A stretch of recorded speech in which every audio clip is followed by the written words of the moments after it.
Hey there, and welcome back to Beyond Adjustments. You obviously know who I am.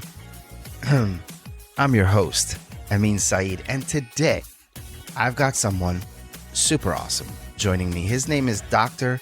Brett Judson of Judson Family Chiropractic. This guy knows a thing or two about keeping people feeling great. And we're going to dive into his story, his approach to chiropractic care, and maybe even a few fun behind the scenes moments from his practice. We'll see what we can get out of him. We'll check it out.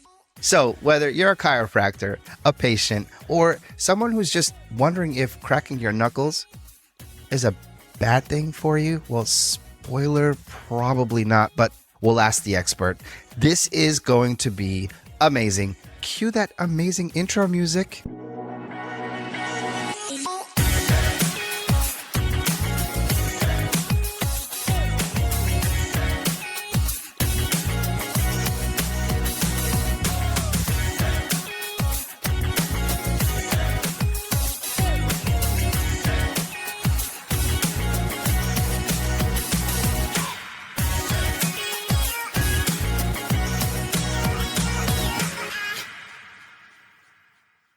I'm cheesy, I know. I pride myself on it, especially aged cheese like myself. See what I mean? Anyway, Dr. Brett Judson, welcome to Beyond Adjustments. I am so ecstatic that you're here, man. Welcome. Thank you. Me too. Thank you very much for having me. Pleasure to be here. Yes, sir. We are honored to have you on the show. And I just jump right in, man. I like to talk a little bit about your background, your journey, your philosophy. So if it's okay, I'm just going to go ahead and start digging. Awesome. Let's do it. All right. So I want to talk a little bit about kind of your pursuit. What inspired you to get into chiropractic care? Kind of what motivated you to start not just Judson Family Chiropractic, what led you up to that? If you can talk a little bit about that, that'd be awesome. Well, let's just start from the beginning. In high school, I played sports, football, basketball, baseball, took a really big interest in the human body, and I thought how amazing it was or is. And I was taking some anatomy and physiology classes, and it was just awesome. And there was in one of my classes, there was a chiropractor that actually came in, and one of the things that he shared that was very impactful for me was he shared this example of how the communication between the brain and the body is extremely important. And he gave the example of, say communication from the brain to the stomach. And so if, the function of the stomach is normal, but if there's a break in the nerve communication, well, that can throw things off in the stomach and maybe build up too much stomach acid or whatever. There's a breakdown in communication, and then you develop symptoms. And so you would go to a medical doctor, and they, in their professional knowledge, they would prescribe some medications to reduce that stomach acid. However, the root cause of the problem was never the stomach acid or the stomach, but it was the communication. And so the chiropractic would come in, remove the subluxation or the interference in the nervous system, and it would restore function to the body. And so finding the root cause was really the thing that I really aligned with. I thought, I don't want to just put a Band-Aid on something. If you're going to remove a weed from your garden, you don't want to just cut up the top. You want to get the whole root, because that's the thing that's really going to fix it. And so chiropractic was the first profession that I learned about that really was looking for the root cause. And so that was really important to me, and learning more about the human body and anatomy, started thinking, well, maybe physical therapy for a short time. But then I was like, you know what? Chiropractic is really the thing for me.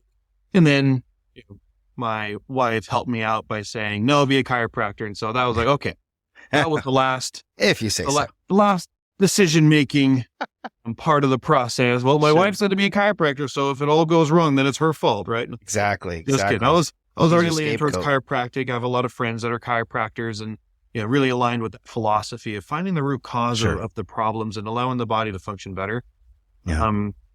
And then after I graduated, I worked for a chiropractor in California, learned, I would say more so mastered the art of adjusting, or at least to my ability.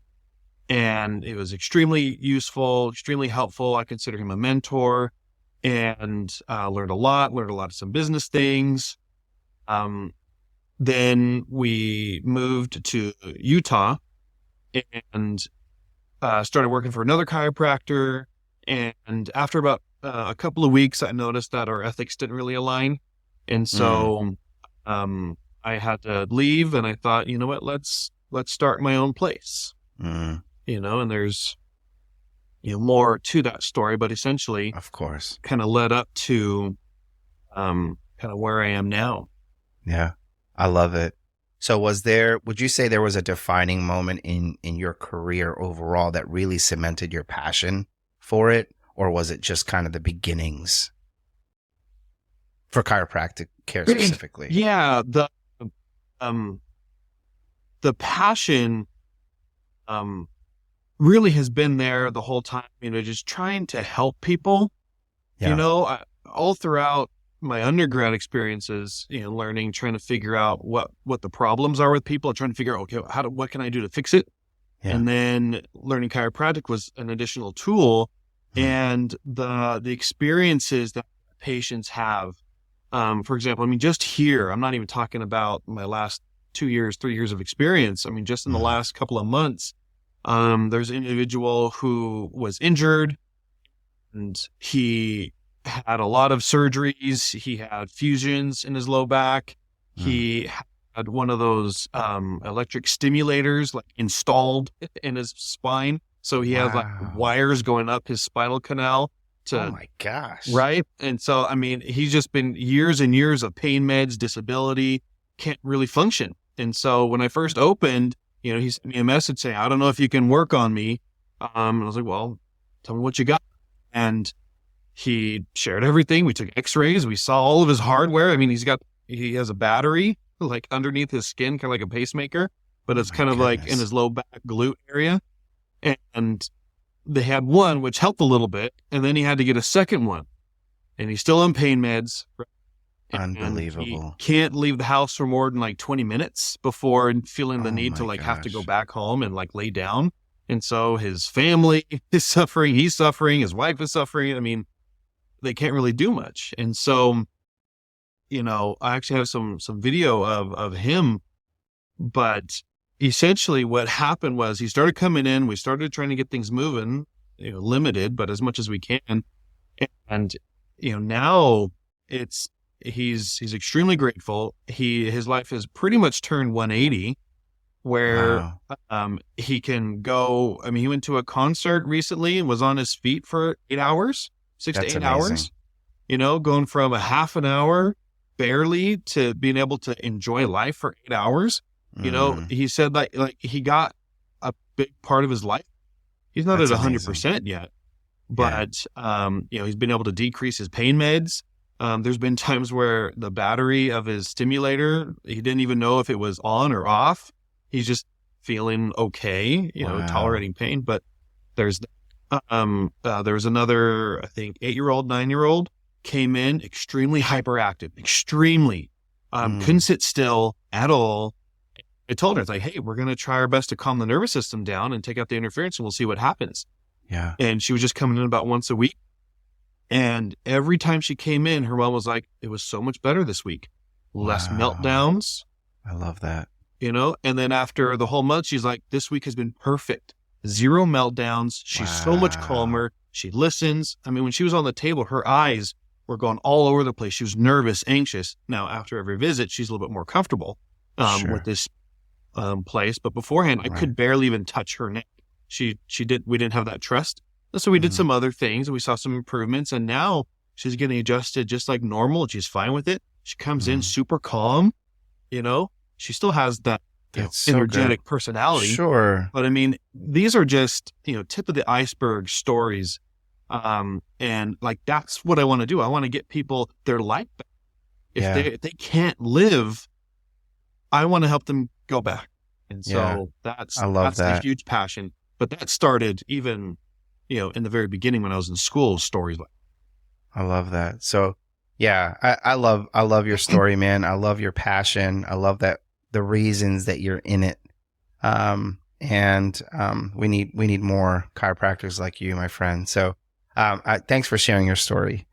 Can we talk a little bit though about the philosophy of it, right? So, passion is one thing. Going to school and learning is another. But I want to talk a little bit about the philosophy of your care, and kind of how it's evolved as you've built your practice. You started with someone that you guys didn't jive, and that happens. But that kind of fueled your desire to start your own practice. But how has the philosophy of your care really evolved as you've built it? Yeah. So starting from school, I think Life Chiropractic College West, Life West, shout out to them. I thought they did a fantastic job at, teaching me the basics, the philosophy, find the subluxation, correct it, leave it alone. I thought that was awesome. Nothing wrong with that. And I took that and worked with it. And the first office that I worked at, their approach was more, let's just get everything moving. It was more so, let's do as much as we can, whole body adjusting, everybody comes in. Okay. You're coming in for your neck and your upper back, but hey, we're going to adjust your low back as well. It's all part of the system. And so doing the adjustments, even working on the arms and legs and ankles, elbows, wrists, trying to do the whole body adjusting. And I really like that. And there's a patient where, I'm trying to help people get better. And so there's this person, he was coming in, 2 or 3 times a week for about 2 weeks at this time, comes in and ask him, how you doing? He says, doing really good, or not really good, but I'm doing better than it was before, but I still hurt when I kind of go like this. It just hurts a lot. But other than that, without doing that, he's doing okay. And so I go, okay, let's get you adjusted. So I adjust him and I swear, remove everything. Like there's no joint left unmoved. And he gets back up and I was okay, go ahead and move around and see how that feels. And he goes back to the same spot. And he goes, oh, no, that still hurts. And I'm like, did it change at all? Like nothing? And he's like, yeah, nothing changed. It's exactly the same as it was before the adjustment. I'm like, well, what's going on? So we dig a little bit deeper, goes back on the table, and I'm palpating the sacroiliac joint, and it used to be very tender and painful. And he's like, that doesn't hurt at all. And it was on, some of the multifidus and glute muscles that he felt a lot more of the tender. It's like, oh, that's the spot. And I go, well, that's not the joint. So it makes sense that that's not the problem. So there's a stretch. Now it's called active release technique. I'm not officially licensed, or I haven't gone to the seminars, but I don't know if this is legal or whatever, but I went to a club. Used widely. Yeah. Right. I went to a club and they said, this is the technique. And I don't know if we need to bleep this out or whatever, but essentially it was shorten the muscle, pin it, and have the patient move in the opposite action of that muscle. And I thought, You know what? I think I know a little bit about the human anatomy and muscles and where they start, where they end, what movements they do. And so I ran with it. And so I don't know if I'm doing it exactly the way they would do it, but it's getting great results. So if anyone wants to learn the technique, I think it's fantastic. It's just very simple. And so we did that as best to my knowledge. I don't know if I was doing it exactly the way I was supposed to do it. But afterwards, he gets up and he bends over and he goes, oh, it's gone, completely gone. Like, you fixed me. That's fantastic. And sometimes I joke about saying, well, you're fixed. I guess that's bad for business then, right? Because now you're not going to come back anymore. My philosophy on business is, no, I want to get the good results, have that be shared out into the community and, have the positives. And so more people come in for less visits. But in any case, so that added this muscular component. Also a friend of mine, he does the AMIT method, or advanced muscle integration technique, which is all about muscle activation. And I was like, you know what? The joint is important. Yes. Subluxation is important, crucial. Yes. But also the muscles. So I think to get people better, there needs to be the joint component, the chiropractic, but then also the muscle work, whatever it is. And that does a much better job at completing this biomechanical musculoskeletal system that we have for movement.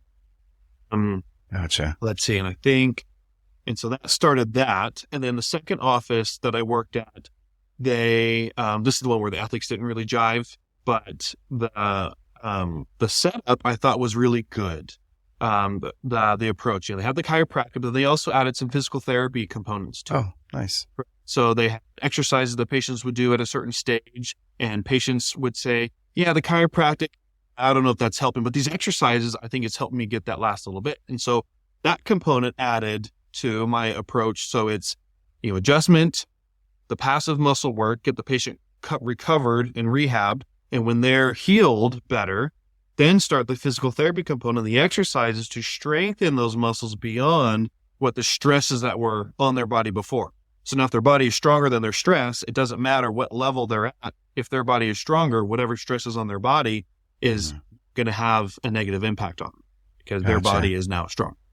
Gotcha. And so that last piece of the puzzle has really developed into what I feel kind of an all-star setup, in my opinion, where we're taking people through this symptomatic rehabilitative stage and then also this strengthening stage to really make chiropractic and the treatment work for them. Yeah. There's an additional component that I think is really important when we're taking x-rays is the curvature of the neck. Now, this is chiropractic biophysics. I love their approach to correct spinal curvatures. I don't say do it perfectly, but the concept of creep, that's a physics principle, to stretch the ligaments in the neck. Specifically, I use the Denner roll, and I see about a 15-degree improvement when people are using that along with their chiropractic care after about 3 months. I don't know if that's what everybody else is getting, but I've measured it, and the last 5 or 6 people that have gone through it have improved. So this corrective component is crucial as well. And so that's kind of encompasses Love why. it. No, thanks. I appreciate you explaining that, because I think that what DCs or chiropractors should really be doing is just constantly having an open mindset and maybe looking at other practices, or because not a lot, but some DCs will go straight into their own practice, which is great.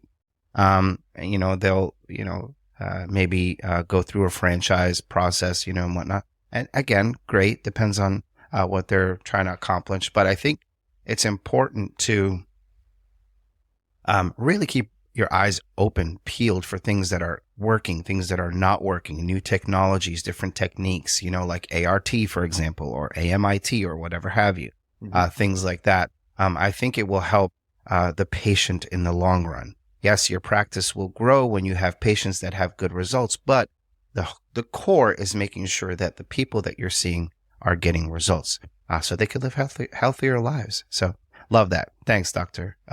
Judson. I appreciate that. So that was a great answer. That was you dug a little deeper than most of the people I have on the show. But every answer that you gave went back to a patient experience. So you have that mindset of patient first, just with the answers that you're giving me before we even dive in. So this is great. I love it. I do want to talk a little bit about challenges, right? You talked about these success stories and these things that people are experiencing. But let's get a little bit more practical, because you have your clinic that focuses on the family, and you're seeing older generations, you're seeing kids. What would you say that the biggest challenge was for you in seeing kind of that wide range of ages and being able to establish your practice, and how did you overcome that challenge? Okay. The first challenge of opening up an office was obviously financial. Sure. And so what essentially saved me, or whatever the right word is, angel investor, is my grandma, Anitra. Love that. Big shout out to her. I was talking to her about my experiences and kind of what I wanted to do. And, always had ambitions to start my own office, and I had some plans out, and started, thinking about what I wanted to do in an office, and kind of had a blueprint. And after I got removed from the last chiropractic office, I said, I just moved my family to Magna, Utah. I was looking at other jobs and it just didn't fit. And so I asked my grandma for an investment, and she goes, yeah, we'll take it out of your parents' inheritance, but that's fine.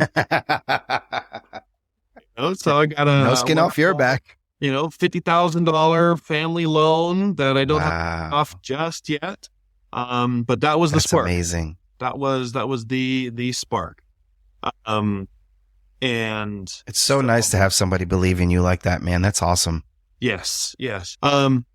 After my, grandma investing, I guess the next challenge was the construction and whatever. But as far as what defined me as a chiropractor was pretty much established through my other experiences. One of the things that I vowed to myself was to not take shortcuts, because the first office I worked at, he had 10 years of experience already, but also his father was a chiropractor. And so his father, 20 plus years of experience. And so they already had this notion of what they did, what they could do, what, shortcuts they felt they could take confidently, but I didn't have that. And so my speed was not up to par with them. And they said, oh, we got to be faster. It's a business. Just, crank them out. You're spending too much time with people. But this was all new experiences for me. And I kind of said, oh, okay, I'll try to go faster, but I didn't want to take any shortcuts. Yeah. And so I would say that was very challenging in the beginning, because patients would ask me a lot of questions. I guess part of the challenge was, once I got my license, the owner of the first office said, okay, I'm going to go to Mexico for 2 months. And so, really? Yeah. So I was in his second office. He has his primary office. And so once I got my license, but I was preceptoring there for about 6 months. So I was already familiar with everybody. So it wasn't just like him throwing everything on my lap, but, there was a lot of questions that patients would ask, and I was like, you know what? I don't know the answer to it. I genuinely wanted to find out the answer. And so I would research. I had a whiteboard that says, okay, topics to research. And so when I had some free time, I would go through that, look it up. Patient would come back and say, hey, this is what I. And so that was another, I guess, challenge in the very beginning. And so I wanted to have the knowledge that when I confronted that same problem or a similar problem, I would have the answer, and then I would be fast to do the things, right? That would be my shortcut. Sure. Knowing what to do, when to do it, how to do it. But that journey was after school and in live situations, and practicing, trying things out. Okay, you have this, let's do this. Oh, you have this, let's do that. And so now I've kind of dialed into, okay, you have this, I'm just going to skip what I tried before and just do what I think is going to do really well for you. Let's get into a little bit of your services, right? So you do offer pediatric care. I believe when we chatted, we talked a little bit about the sports aspect and sports injury treatments. How do you approach kind of specialized areas specifically? Yeah. So for pediatrics, I'd say I learned the basics, right? There are techniques, Webster technique, that I can think on the top of my head that's kind of very specific for pediatrics and pregnant women. And so demographic, we learned the basics. And I think, moving bones, adjusting works the same in everyone who has a spine. It's the same foundational principle. It's just how you go about it can be better or different. And so I have a light adjusting tool. Lots of chiropractors will recognize this. I think this is very versatile. It's called the ArthroStim. I think it's fantastic. It's used on me weekly. An activator around here somewhere. Right. Any trick or technique to try to get things moving for children, I love. It works really well. In fact, there was a baby came in during the birthing process, was dropped. It can happen. And they checked for broken bones, no broken bones, but the baby's left arm was like limp. It couldn't really move. And so came in, noticed that on that left side, that atlas was not moving very well. And so took the activator, did a quick little adjustment, checked the sacrum. And, I checked in with a friend of that family who was coming in more consistently. And every time I asked, and I'm even following up on the patient not even coming in anymore with someone else, right? So they said, I don't know, baby's doing a lot better, get a lot more strength. And Wow. I haven't heard anything in the last month or two, so I'm assuming it's all good. No news is good news. Yeah. Right. Yeah.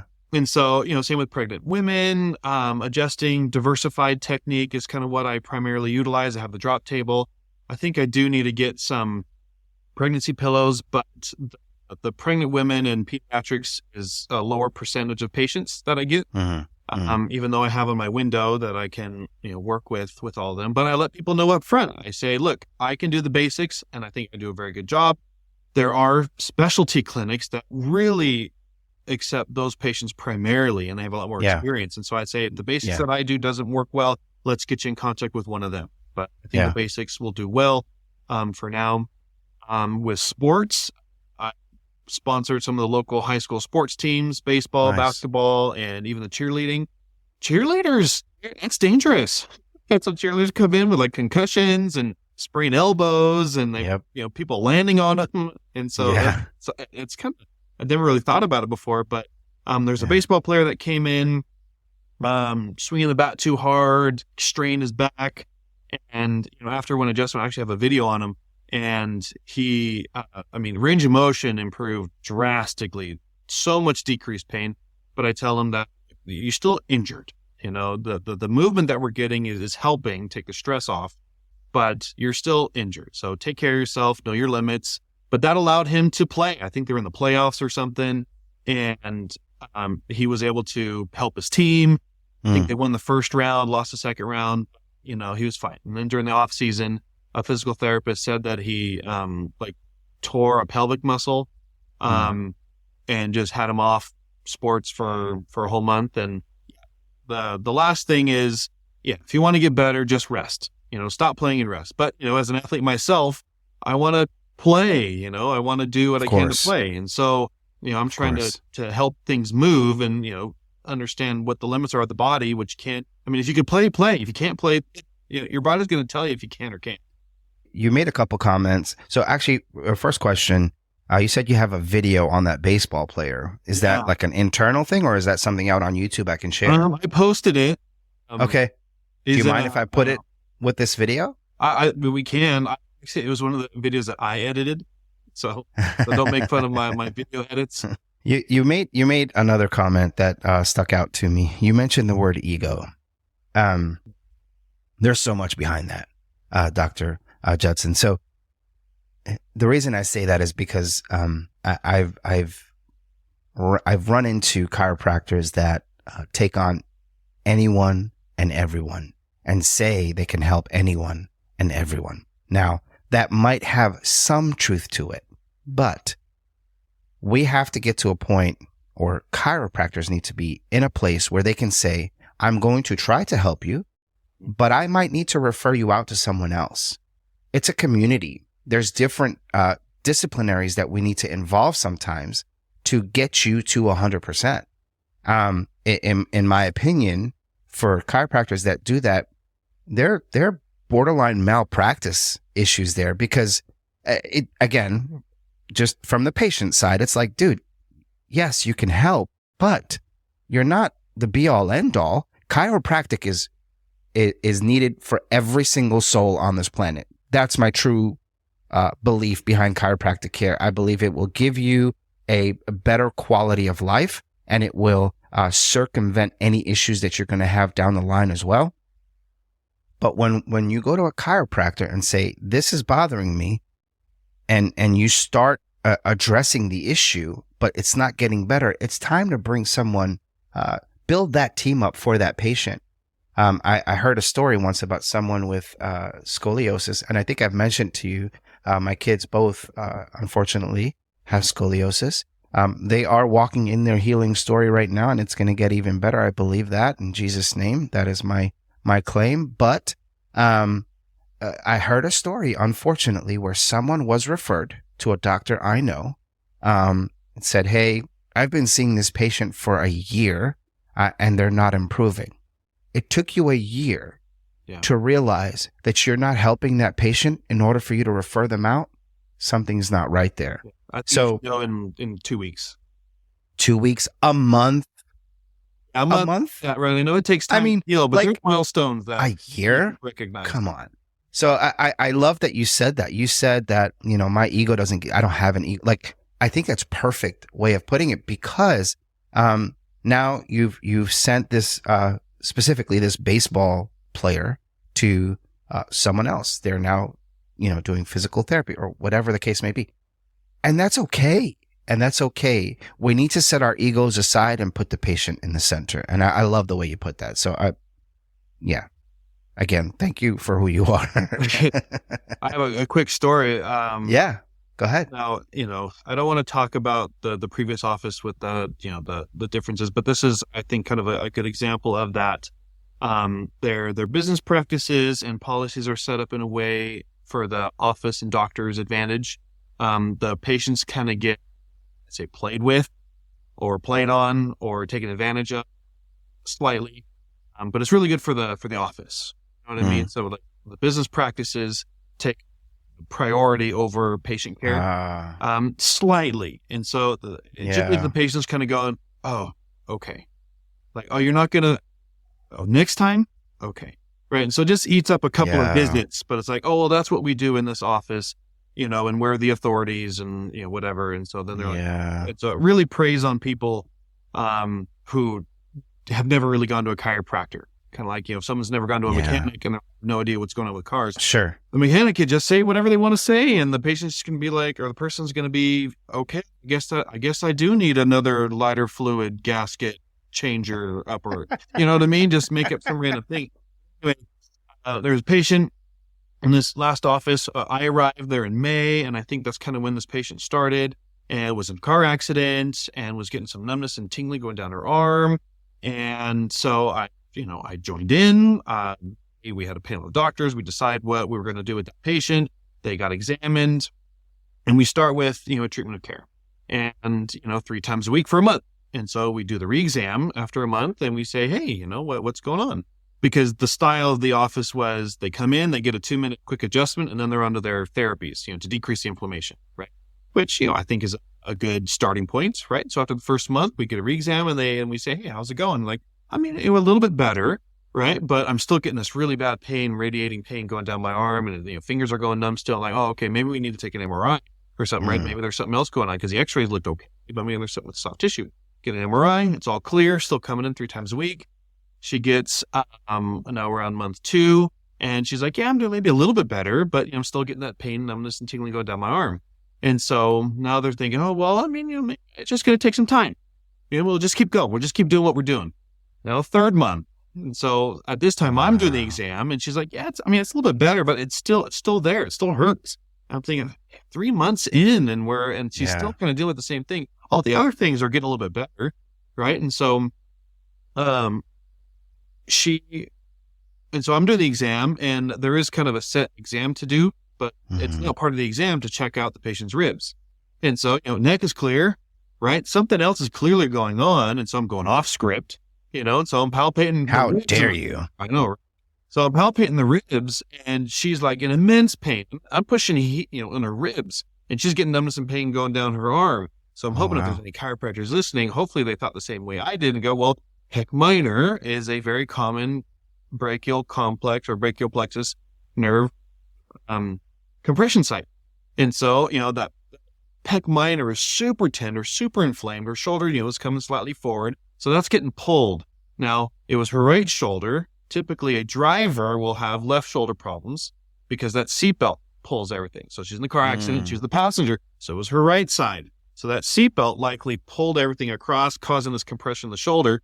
MRI says neck is clear. And so, but she's still having symptoms. So let's go, doctor. I felt the responsibility to try to figure out what was going on.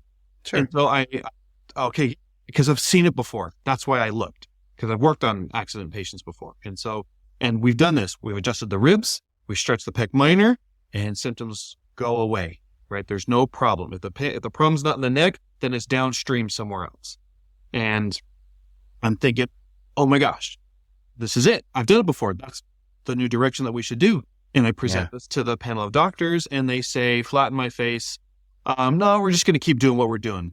And I'm like, but what you're doing is not helping this patient, So I don't know what their end goal was, if they're milking the insurance money or working with the attorney. I don't know. I don't know what the mindset was, but it wasn't on the patient. And so that was one of the big challenges with me. And, whenever I was with that patient, I tried to work on them, but then I spent too long on that patient. And so I got punished because of spending too much time with them and doing some of the muscle work as well. Anyway, but the ego, I don't know what it was, going against the grain. I don't know really what it was, but, Yeah. hopefully that's an example.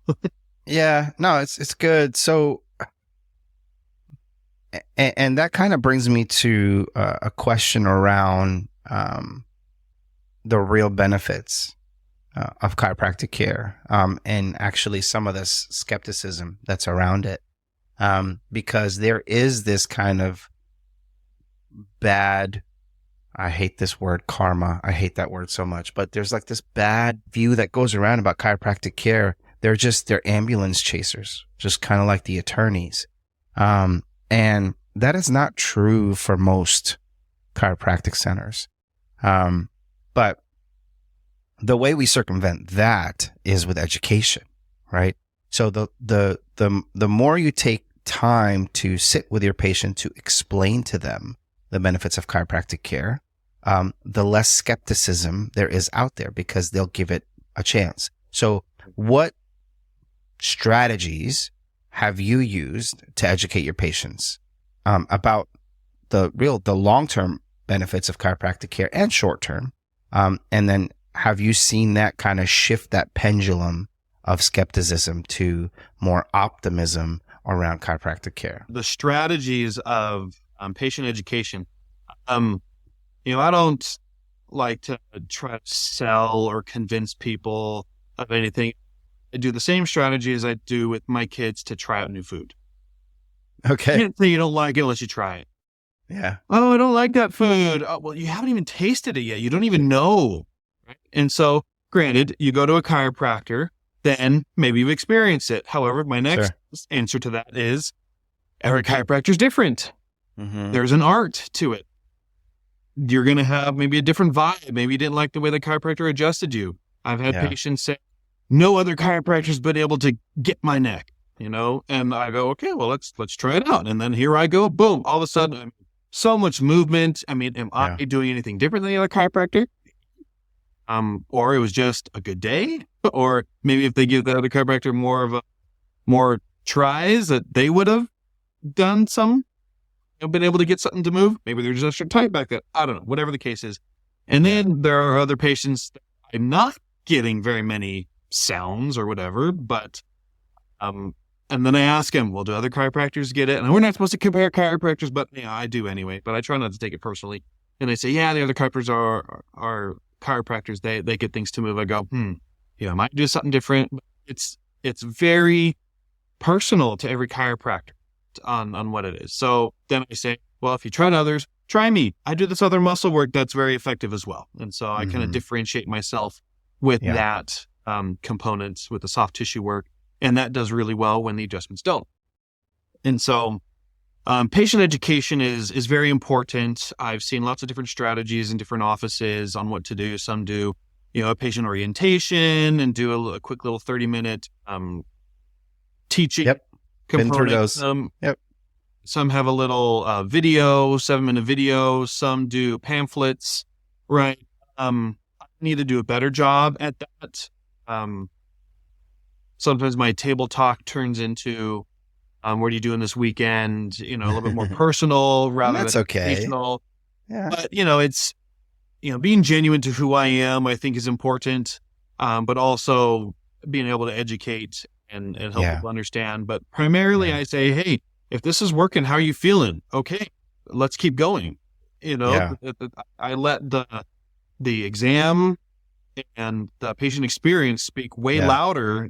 And it takes time for the body to heal. Well, yeah, it takes time, but like we're 3 weeks in, like what's, yeah, we have to follow the rules of the body as well. Yeah, But for that's kind sure. of what I try to educate. Hey, this is our expectation. If we're not getting that, we're going to change. And so I Yeah. try to educate my patients on the type of doctor I am versus, the actual, because I can't do 3 years of education Yeah. in just a couple of sessions with Of course not. Yeah. individuals. Yeah. Yeah. That's So good. So one of the things so I have some training out there, around kind of brand management, specifically for chiropractic. And one of the things I think is important as part of your brand, as a chiropractic practice, is not just your colors, not just your logo. It's also the way you're speaking to patients and educating your patients. So once you get that all nailed down and really documented, I would recommend a playbook. In my opinion, at least, what I've seen work, is creating a playbook for your practice specifically, because what that's going to do is, one, kind of lay out kind of a floor plan of what your practice is all about. But then also, when you're hiring new staff, they're reading through this, they're seeing the playbook, they're understanding how and what you do. Yeah. Yeah. And just even before we get to the scalable aspect, that playbook is also going to help you with the education piece with your patients, because you'll highlight it within that, brand, whatever it is. And then it'll almost encourage you to create educational material, because now you've seen enough patients to know, okay, these are the major things that we constantly are talking about. I'm going to create material around that to be able to say, okay, here you go. Here's a not even a pamphlet, just a one piece of paper, maybe double-sided, with the pertinent information that they need to know about the care that they're about to receive. And I'm not saying that just to you, Dr. Judson. I'm just saying that in general, any DCs that's looking to, start their own practice, brand is everything. Yes, the patient is at the core, but when you put the patient at the core, you need to build your brand around them, and to make sure that that's your focus. So that's what I've seen, and I would recommend for you guys to do. Yeah. Thank you. I definitely need help in that department. Absolutely, man. Absolutely. And honestly, I have a ton of training out there. I actually have, I think, 4 or 5 more modules that I'm putting out. It's all free. I honestly love to empower chiropractors to do things on their own, if they can. And I'm here, of course, if they can't. It's what I do. But there are things that you can be doing to ensure your success. There is the business side of it, which brings me to my favorite section of the podcast, the business and the marketing. I geek out on this. You might have to rein me in a couple times, but if we could kind of just speak a little bit about what you're doing from a marketing perspective, maybe any strategies that you're implementing, and what you've seen has been the most successful in growing Judson Family Chiropractic. Yeah. I am a doctor first. Well, let's say maybe husband, father first, golfer second. No, I'm just kidding. Doctor second, businessman third. I think I want to keep that. That makes sense. Right. Business is third, because I vowed to myself, I don't want my business practices or even insurance dictate what people get or not get and when. Yes. Right. That's my core fix. And so, there's times where, a Medicare patient, maybe they need something, Medicare only pays for this. Oh, well, the patient, I can't do other stuff. Well, you need it.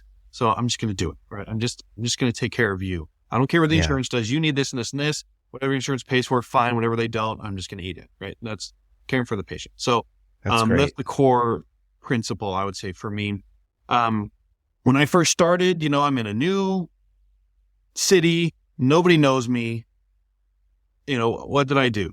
Got the $50, or actually probably more, over $100, because I got a business loan as well.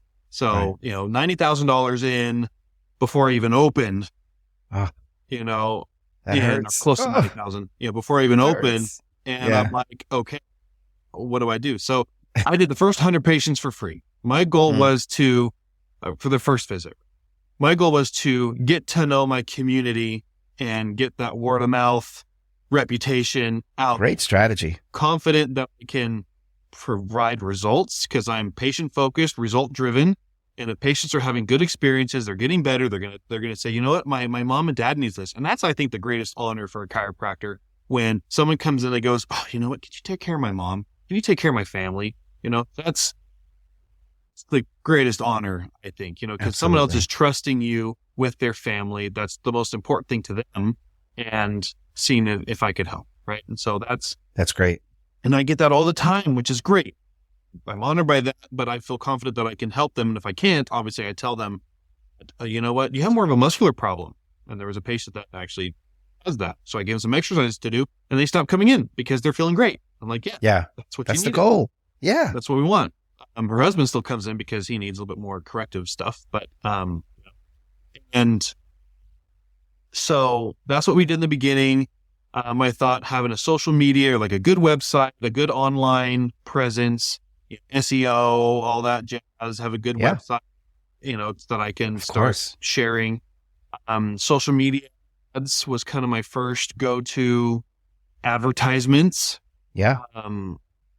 I've tried to do like newspaper ads. I haven't tried to do mailer ads just yet, but I wanted to stay local in the community. I would even talk to, I don't know if this is the goal or whatever. I'd talk to patients. I'd say, hey, I'm thinking about doing this. What do you think? And they're like, well, I don't know. Oh, maybe this. And some patients really give me the best ideas. And, then I give them, a free adjustment every now and again. Right. It's their payment. Yeah. Right. And they appreciate that as well. And I appreciate the advice. And so I do some of those things. Like recently they said, hey, maybe we should talk to some local colleges because sometimes their business classes have projects to do, like make a commercial for a business. And, I put myself on that list, have some students reach out and say, hey, show me what you got, create something. So it's part of their education. They give me some material for free. And, I haven't tried that yet, but that was an idea. That's a great idea. 2 nights ago, about it. That's a great idea. Now I'm going to try to do like a giveaway. My first time trying to do a giveaway because tomorrow, January 24th, is my 1-year anniversary of being open. Woo-hoo. So, congratulations. We've been here for a year. We're poised to make this next year even better. Love it. And so going back to the social media ads, we have every now and again, maybe once every couple of months, we get a videographer to come in for half a day, shoot some B-roll footage. That was a new thing for me, I don't know what that was. Just to get the feel of the office. And then the advertising company that I use, they're called Debo Marketing, Dr. Bo, I think, Debo Marketing. They gave me a 1-month free trial and an ad, and it did really well the first month. And the second month did okay. Third month did a little bit worse.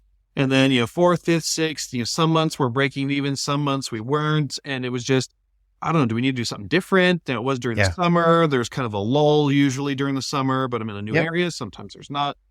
And so trying to figure out what to do differently. I tried even for a month, some other organization and gave a pause to Debo and they're like, oh, and so it's one thing in business, I have to be selfish, sorry, it's not working out. We'll keep in contact, but you have to do what's for the business. I can't take anything personally. You don't take anything personally. I'm going a different direction. I need to be firm with my decision because I'm kind of like a people pleaser sometimes. You're a patient pleaser. I understand that. Oh, let me do this. Let me do this. Let me do this, but sometimes it's like, no, we need to break for a second and do something else. That didn't work out. Let's go back to what we're doing. Oh, another thing didn't work out. Let's go back to what we're doing. And being able to say, no, I'm not going to do that. Because starting a business, now there's salespeople coming in all the time. Hey, let's do this for advertisement. Oh, what do you think about shopping cart ads? Or what do you think about newspaper ads? It's like, for maybe $250 a month, trying to get a lot of the valley. Okay, fine, let's do that. 3 months, $750 later, nothing, zero. So, hey, you're not giving me results. Sorry. Yeah. It's not your fault. It's Yeah. just what's going on. Yeah. That's And good. then recently we did Spanish. So I speak Portuguese fluently. There's not a huge population of Portuguese speakers, but I have it on my windows and whatnot that I can speak the language. Maybe I'm not advertising to them as well as I should, but we have Brazilian communities that know, and so the culture is a little bit different. Chiropractic is not part of their culture. It's growing in Brazil, but it's still a new thing. Yep. And so I haven't been spending too much time there.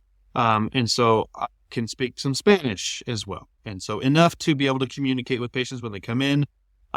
If I'm on the phone with them and if they talk too fast, I'll have to repeat a couple of things. But in this realm, I do pretty well with Spanish and I can understand everything. They can understand me.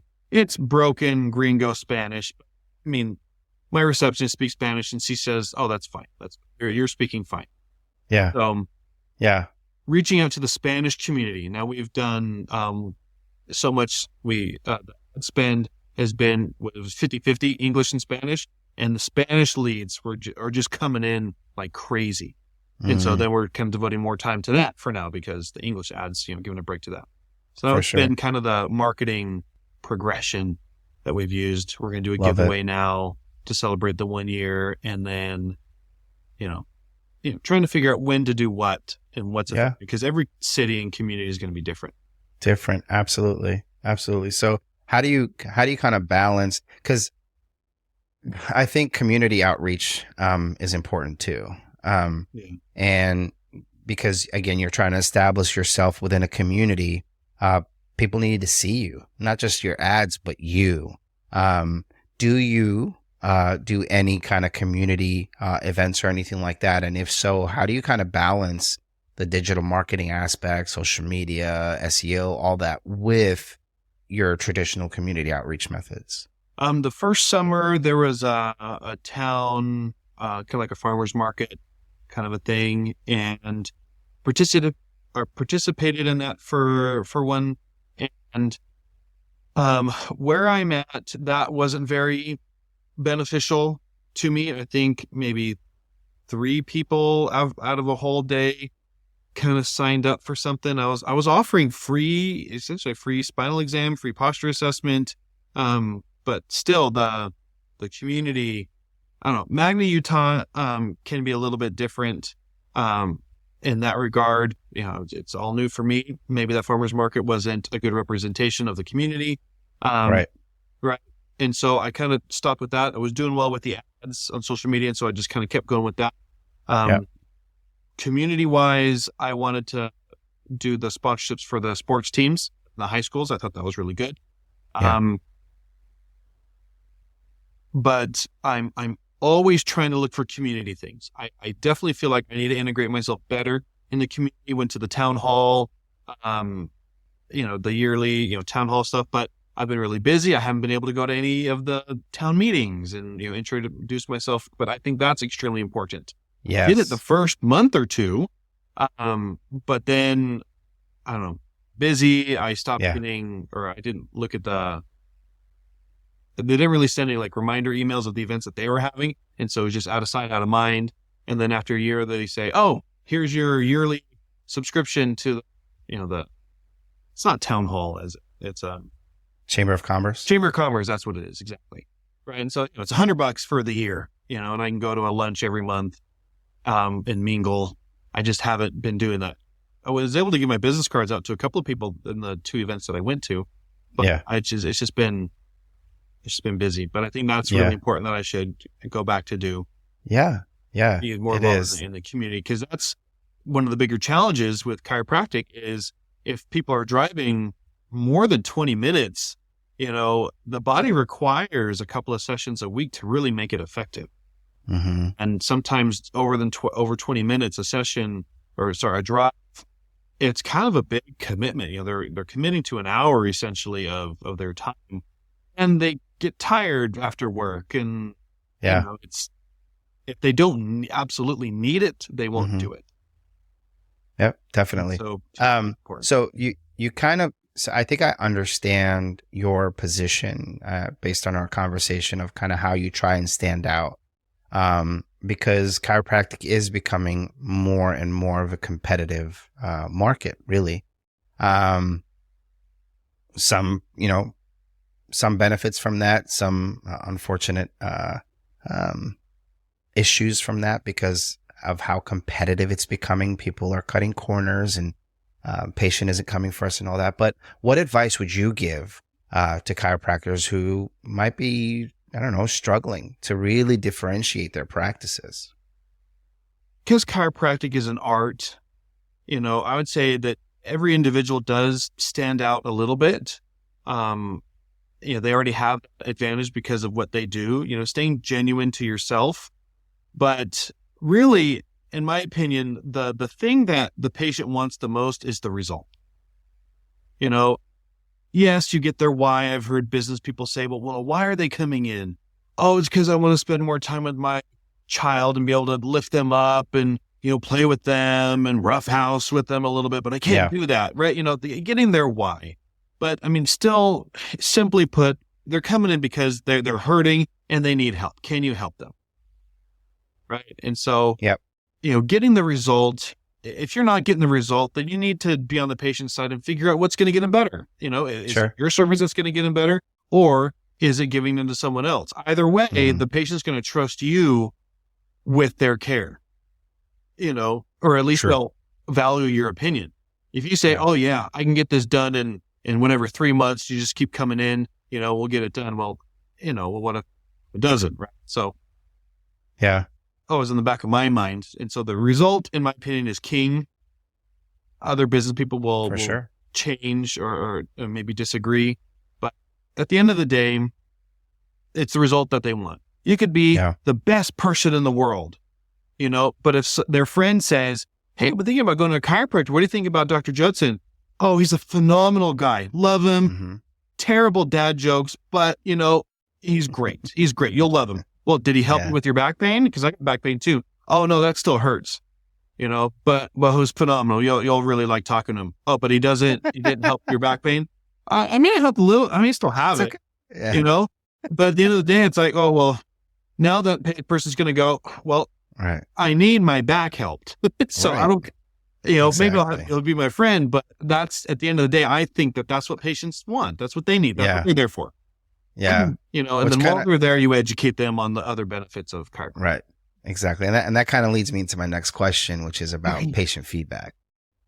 Because I think testimonials play a huge role in really shaping your marketing efforts.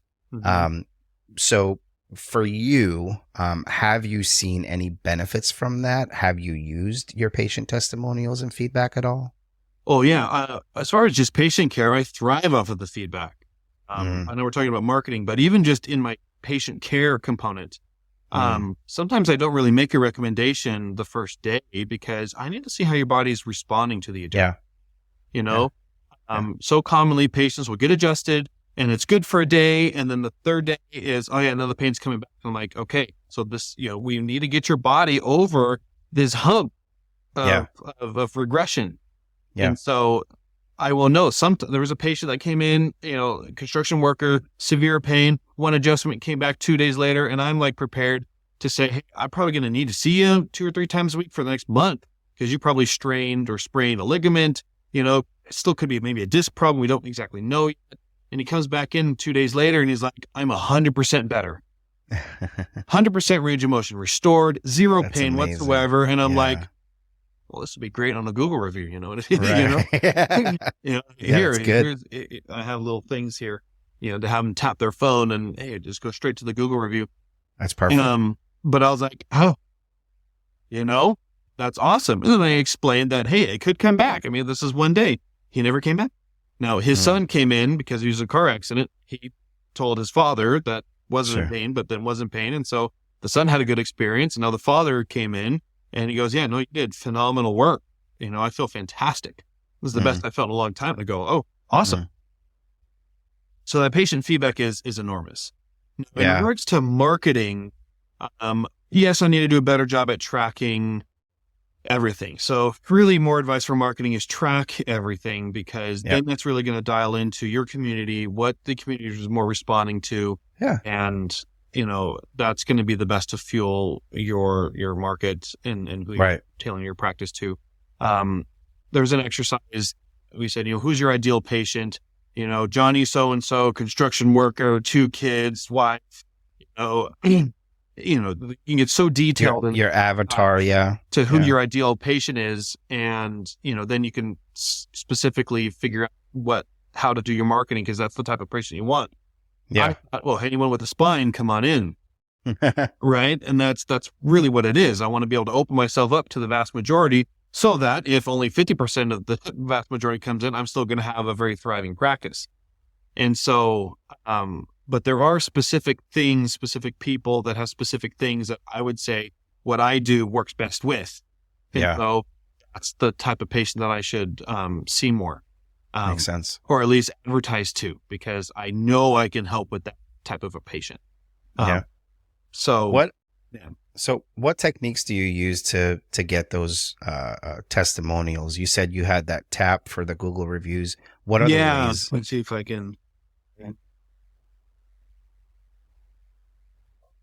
Then these people are doing these little things, and so it's just this little plate here, right? So I think it's digifeel.io or something like that. Right. What it is. They say, "Oh, just leave it in your office and people will do it." That doesn't really work. It's in like the most public space that people stay in, and I don't see anyone using this. So essentially, kind of alluded to it a little bit. When patients start having good experience, because every time they come in, I'm going to ask them, "How are things changing? How are you doing?" And people say, "Oh, I'm doing better." Well, how are you doing better? You're measuring your improvement, and they say, "Oh, well, I'm moving better. Oh, I'm doing this better. I'm sleeping better. Well, you know what? Last night I slept really good." And then I go, "Hey, that would sound really good in a Google review. Would you mind sharing?" Perfect. Patients are, and so I wait for that proper timing when patients are having good experiences, right? Yes. Someone after an adjustment, they go, "I was extremely sore. I had to take, soreness is part of the plan." And I explain to patients that soreness can be part of the pathway and the journey. But they say, "I was super sore. I had to take some ibuprofen and Tylenol, whatever. It's, I don't know, day 2. It's still really sore." I wait. So after a couple of more visits, then they go, "Oh my gosh, my body's healing. It's so much better." Then I say, but then I physically take them over. "Hey, take your phone out. Let me show you something cool." Not this. And I bring them right to the page. And love it. They'll do it. There was a father and son. The father didn't take his phone out. The son did, tapped it. And I got a review from guess who? The son, who tapped it. The father said, "Oh yeah, I'll leave you a review." I never got a review. Never did. But they both had phenomenal results. But the dad was so I have to physically, that's the thing that's been the most effective. I have to physically help. Now, front desk can be trained to do that as well. But that's really the best thing to get the testimonials. Yeah, I think that's good. I think, so you're not going to get those referrals and those reviews if you don't ask. Exactly. And training your front desk is important, because I'm sure there's some sort of check-in or check-out process. And that interaction that your front desk has with the patient, I think is one of the most important interactions in your business, because it's what welcomes them and it's what sends them off. But part of that process can be you encouraging them to leave a review. And if it's not in person, you're shooting them an email. "Hey, we realize that you're seeing results, and we love that you're living a healthier life because of blah, blah, blah, blah, blah. Leaving a review for our practice will do wonders. It will actually help, your neighbor.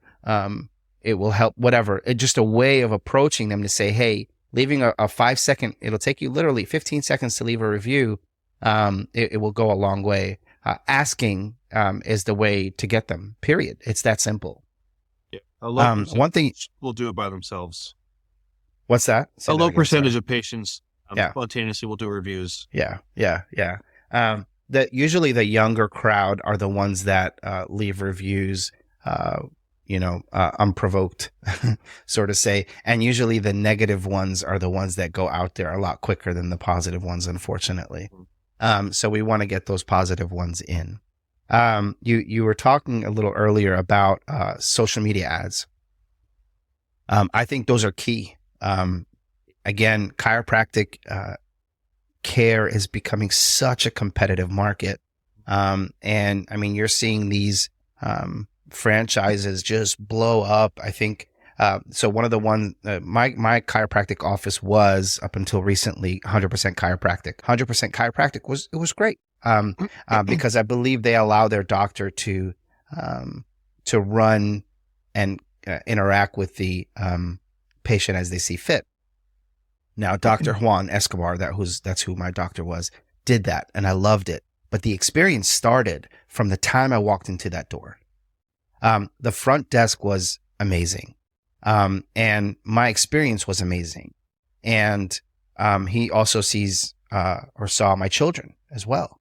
And so I say all that to say is it's the entire experience. And it wasn't a social media ad that brought me in there specifically, but that site was thriving on social media ads, thriving. And it's one of the examples I like to use because it's what kept the business going. Now, social media ads is great. Local SEO, even as important. SEO in general on your website, very important. Content on social media, very important. You want to be personable. You want people to see who you are. There's some practices out there that use like actors, which I never will understand. They'll use an actor, doctor and they'll buy these videos and put them on their. No, please stop doing that, because now you got people walking into the door and they're looking for Dr. So-and-so and they see Dr. No. And it's like, something doesn't match there.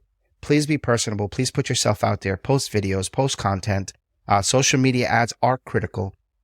Local SEO critical, everything. It's a puzzle. It's a puzzle at the end of the day. And you want to have a social and online footprint that makes people and helps people trust you and trust your practice and trust what you do. And that's how you make an impact. That's how you grow in a competitive market. And I'm just going to do a quick plug here for Cyber Adjustment. It's what we do. And we do it really well. And actually, the return on your investment will always be there. Honestly, we bring passion to the table. Chiropractic care is part of my life. It will always be. I'm a huge advocate for it.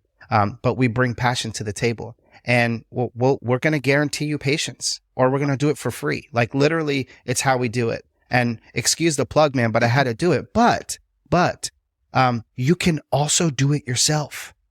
There's a ton of information out there. It takes time. It takes energy. You're only one person, hence why people like myself exist, but you can do it. So either you put the time into it, or maybe it's a family practice. Have your kids learn how to do some of this stuff, or your wife or your husband or whomever, or your grandma. I don't know. Something. Next to the massage therapist in the office. There you go. Like make it like just listen. I'm telling you, it's a team is what makes it work. And if you don't have that aspect of your practice, and you can't focus. You can't focus on your patients the way you want to, because you're going to be stretched so thin. For practices that offer insurance like yours, I usually recommend a medical billing company or associate or someone like that. Why? Because it's so much work. It takes a lot of work, a lot of paperwork, maybe you have enough revenue to hire a staff member that could do that as part of their job or whatever. But the point I'm making here is you need a team around you, whether it's your staff, whether it's your family, whether it's whatever, or a mix of the two, or agencies like myself that can help you grow your practice. At the end of the day, guys, really, please hear my heart. I want you to reach as many people as you can, because we need a healthier America. I sound like a politician, whatever, but we do. Our culture. Yes. One, check. But we really do, because we're being fed all this misinformation about our health, about what we can and should not put into our bodies. And I believe a lot of the chiropractic practices out there are going to help get that message out there to the masses. And that's what we need to do. We need to get together, and don't worry about your neighbor, a chiropractic office and whether you're growing faster than they are or not. I promise you, if you actually collaborate with them, you're going to grow faster. Mark my words. It's not just about competition. It's about growing as a community. Anyway, I went off on a tangent there for a little bit, so I apologize. But I'm so passionate about this, man, and I speak to some of these chiropractors about, and here's me being completely upfront with everybody that's listening. I don't care, but I speak to some of these chiropractors, and I'm like, okay, here's what we do, here's what it costs, and they're like, I don't know if I can pay that. Well, I'm guaranteeing you your return on your investment, and you can focus on your patients. What more do you want? Like, I know what a lifetime value of a patient is. It's 10, 20 fold at the end of the day. Just your initial investment is what will help you get and grow and scale your business. I would love to get you to the point where you don't need me anymore. Just like chiropractors will bring you in and say, hey, let's hit the ground running. We're going to see you 2-3 times a week. And then we'll get you to the right place. And then we'll scale that down. We'll go 2 times, then 1 time, then maybe once every 2 weeks, or whatever the case may be. Same thing.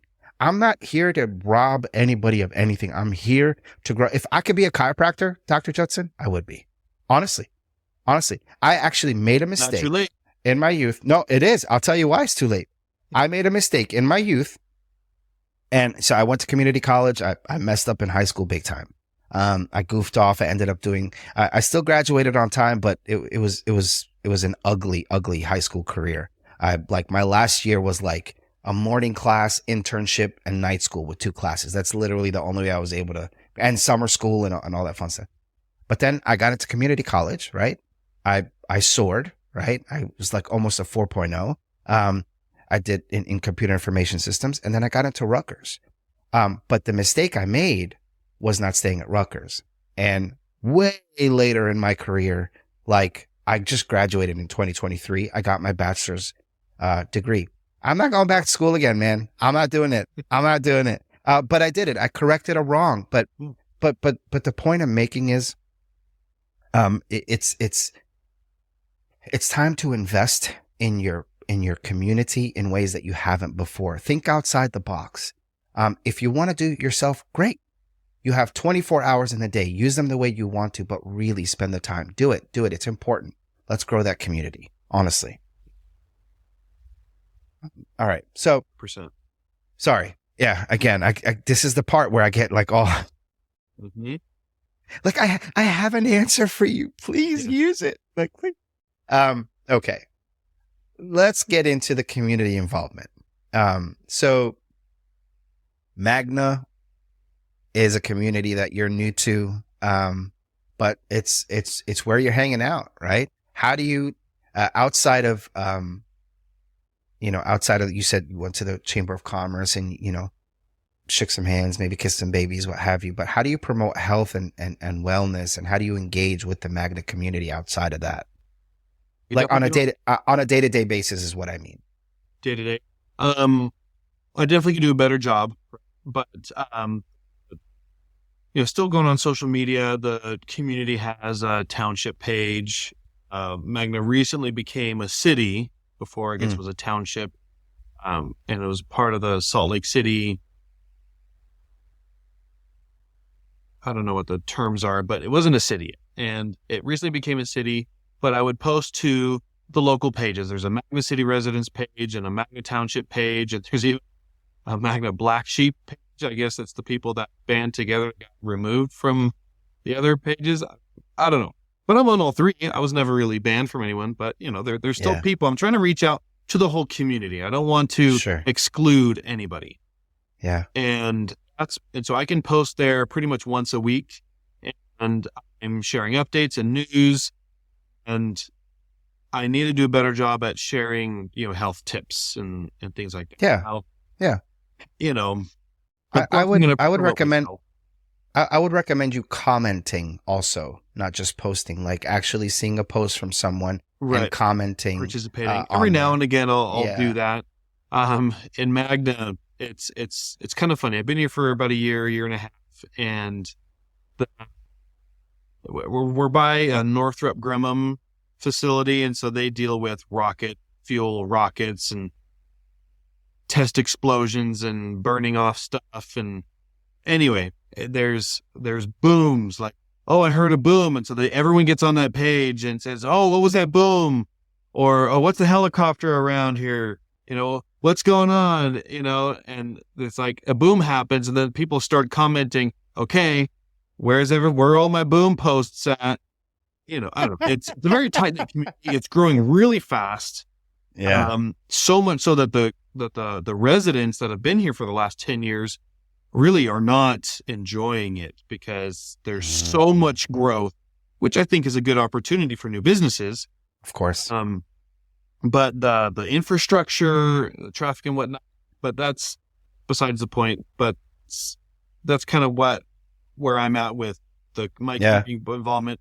Day to day, that's kind of what I'm doing. I'm going to start being more active on these pages, just so people see my name, because my goal really was to be a part of the community. And of course, having a business, it's kind of hard to do and have a family and do family activities and be involved in the community and going to the, Chamber of Commerce meetings. And I just need to organize my time a little bit better.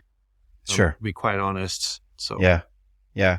So are there any partnerships that you have that you're particularly proud of? Currently, there's a barbershop just 2 doors down from me, and we try to help each other. The owner, it's called Savant Barbershops. His name is Marcus. Awesome guy, and we're kind of trying to collaborate a little bit. He's sharing some posts about his experience here in the office, and I got a haircut over there. Last one, I think it looks. Wow, man, he's actually really good. It looks great. Really seriously. Job. His name was Albert. He was the person who cut my hair last time, and we did a shout out on Instagram and Facebook for him. And so that's pretty much the only partnership I would say, unofficial. Trying to collaborate together that we have. I've been trying to get to other business owners, but I think me going to the Chamber of Commerce may help with that and build those connections. Definitely do that. I it's a Alignable platform I had no idea even existed. Yeah, so cool. There's lots of businesses that I was like, oh, I went to them, they're on it. Mm-hmm. So I think that'll be actually an excellent tool for me. And thank you for introducing me to that. Absolutely. To start being a little bit more active on that, because I think there's someone down in Lehigh that says, hey, let's get together. It's like, come up here, we'll set up an appointment. So we're still working on that. That's been a really good tool as well. Yeah, there's communities within Alignable for your community. There's that you can become a part of. So it'll get you connected to business owners. And the cool thing about that is when you get connected to business owners, you're getting connected to their customers at the end of the day. So I totally recommend Alignable for anybody that's watching this. Great tool. Great tool. All right. So can you give me a little bit of background on your team, your practice? Like, do you have staff that help you out? My team consists of my receptionist, my massage therapist, myself, and I have a billing company. Okay. And so, your receptionist, you said your massage therapist, that's your wife, correct? Do you guys, like, how do you mentor your team? Like, cause you have to really focus on your patient throughout the day. Like, do you guys have, a daily meeting? Morning huddle. We go over the schedule beforehand. It's getting to the point where we just kind of say, any questions? Nope. We're doing this with this person. We're good to go. And so sometimes it just takes 5 minutes in the beginning, took a little bit, but every now and again it'll be, oh, this is a PI case.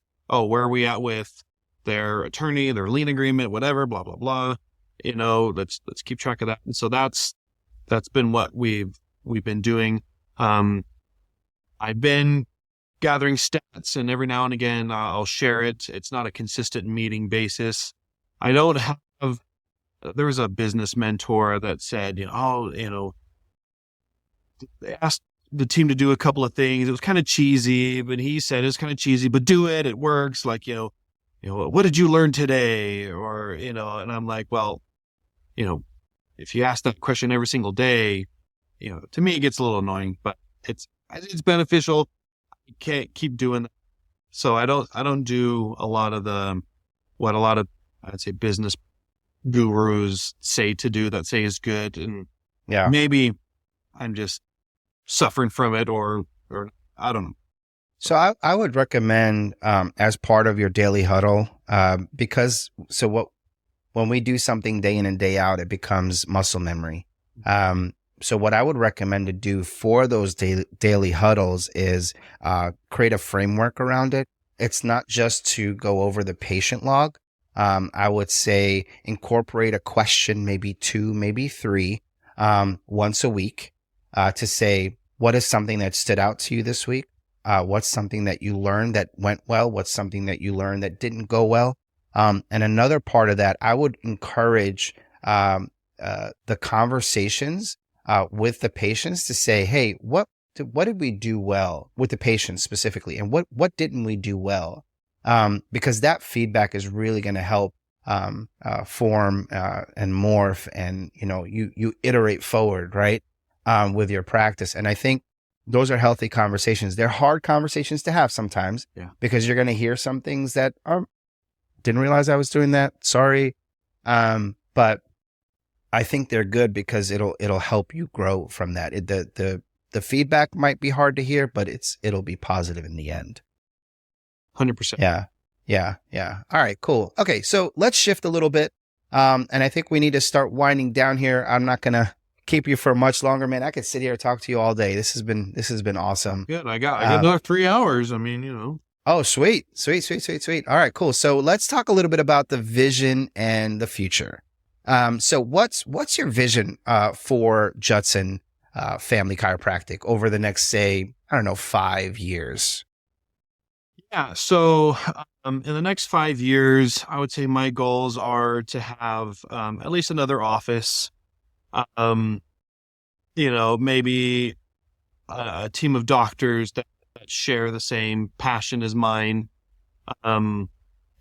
Patient first, result driven, that can kind of perform the same things that I do. I know chiropractic, there's an art to every chiropractor, but in order to get the Judson Family Chiropractic experience, essentially it's growing because of what I'm trying to do, right? My vision, right? That's what the build is coming off of. And so trying to duplicate that in another person is a challenge, because everyone is going to want to do different things. That's going to be a goal, to have another office, a couple more teams of doctors, to really have my systems down, have documentation and manuals and, training things, document all the steps on how to do stuff. This first year, there's been a lot of changes, and I told my team there's going to be a lot of changes. A lot of feedback from you guys is extremely important. And I do check-ins every now and again, non-official meetings, but we'll learn, that didn't really work out that well. Let's not do that anymore. We're getting a lot of no-shows. What do we do now? Do we collect credit card information on, do we collect prepayment? Do we do this? How do we confirm? Do we do the 3, closing comments? Is there anything that will stop you from coming to this appointment? Okay, your appointment is this time, this day. Does that still work for you? Okay, blah, blah, blah. And then, so this time, this day, is that still good for you? Is there anything that could stop you from coming in? Okay, we have a no-show policy or whatever it is. There's things like that can work. We've been trying to implement a lot of those, but there are still some people who do not respect appointments. And so what do you do with that? You start doing prepayments, then, that's going to discourage a lot of people, because now this business is money first. Well, no, I'm people first. I want to take care of people, but if people aren't in my office, I can't do that. And if you schedule a time for like a half an hour for my new patient, and if you don't come in, that's a half an hour that the community has lost to be able to come in and get help. That's a half an hour that I've lost to help someone. Mm-hmm. And so it's just disrespectful to me. It's disrespectful to your community and your friends and family who might have wanted to come in at that spot, It's really bad when you no-show to an appointment. So if anyone, is listening, that's not a chiropractor but a patient, really, really, work on, if you make an appointment, to either communicate beforehand or to actually make your appointment. Yeah. But also something that I've been looking into is like hyperbaric chambers, some new technology. Sure. Hyperbaric chambers are, it like increases your blood oxygen by a huge amount. I don't know the exact numbers. I think it was like, normally there's, I can't remember the numbers. It was like 3 milliliters per whatever the unit is. in blood, and then in the hyperbaric chambers, it increases it to like 60 or something, from Wow. 3 millimeters or 60 millimeters or milliliters. Sorry. And it was just extraordinary, the effects of that, and increased oxygen, increased energy production, increased healing, increased, but it's kind of new. And so there's studies still to be brought out, but that's kind of a new technology that I'm thinking about kind of looking into. Also nutrition. We talked a little bit about it a little bit earlier. Nutrition is hugely important. My personal journey, I've been having some, gut imbalance, intestinal imbalance, and I'm like, what's going on? Tried to remove gluten, remove dairy, and it was still just very sporadic on when I'd be fine and when I wouldn't be fine. And honestly, now I'm a big fan of trying carnivore. I think everybody for gut resets, do carnivore for a limited amount of time. I tried to be diligent in it for about 2 weeks. I lost 10 pounds in 2 weeks. I would have eczema on my hands every now and again. And usually every winter I have flare-ups. I haven't had any flare-ups. I'm not consistent on the carnivore diet, but I see videos now all the time on my feed because I watch them. And so then it's like, hundreds of people saying, I'm getting so much better on carnivore, so much better. Now, there are some, I talked to a friend of mine who does a lot more with gut imbalances, and he's a chiropractor, but he focuses on that. I asked him about it. He goes, it's good. You're limiting certain bacteria in your gut, but then there are also some good bacteria that require some prebiotics, some fibers, some cabbage and whatever, some vegetables, which is also good. But if your goal is like decrease inflammation and kind of do a gut reset, red meat, eggs, bacon, butter, going back to the basics, animals can be corn-fed, which is still not good for us, right? So grass-fed, natural, I'd say naturally fed. I mean, that's not a term, but I want to see, naturally fed, natural animals. It's crazy that we have to kind of market. Oh, this is a real animal that we're trying to sell. I know. It's insane. What were you trying to sell us beforehand, Doing carnivore, I did it before Halloween, and then I took a break on Halloween, but I had like one candy bar, and then I was like, oh my gosh, because I was trying to do no sugars and no carbs as well, like zero carbs. And I had another candy bar, and then another one, and I was like, oh my gosh. And I felt this, I've never really done drugs or any recreational drugs or anything like that, but I felt like I was a high. Like, I was like, that's what people feel like. Yeah. I haven't started doing any of the other things yet still, or won't, probably. So anyway, we can maybe remove the, I don't know. That is staying. That's staying. Okay, fine. Well, we'll keep that. I mean, I won't show this to my wife. No, I'm just kidding. And so, she, but anyway, but sugar's a drug. It is 100% a drug. Absolutely. I mean, I was like 7, 8 little candy bars in, not like the king size candy bars. So that people know I have papers. Not the king size candy bars or anything, but it was like, oh my gosh. And another one. And that was kind of scary for me a little bit. I was like, I lost control a little bit. And so, I get it. I think everyone needs to be on low carb or no carb for a little while. Get a gut reset. The sugars and the bad bacteria in our gut, that's promoting bad things happening in our body. The gut's the second brain. There's so many things linked to that. It's a big problem. So nutrition wise, I think everyone should do that, right? Omega-3s, get the seed oils out of our diets. Those are pro-inflammatory. Those are rancid oils. That's the vegetable oil, canola oil, probably a bunch more. And I'm getting this information off of social media, which I think is interesting. I'm not taking the time to look at the research, but then there's other people saying that they're looking at the research. And if they're saying, hey, add some Celtic salt or some Baja Gold sea salt, get your minerals. That's not a very expensive lifestyle change. I think people promoting free and easy, simple lifestyle changes, if anything, they're trying to market themselves and get their pages increased. But I think it's worth a try. As I said, if you haven't done it before, don't dog on it. Do it. And so I did carnivore for 2 weeks and I felt amazing. And so I've been really trying to do more carnivore. I've been trying to get my wife to do more carnivore style. It's unknown, right? But it's like, just try it. We're just eating it a little bit different. Savory breakfasts. Don't start your day with carbs in the morning. That's awful.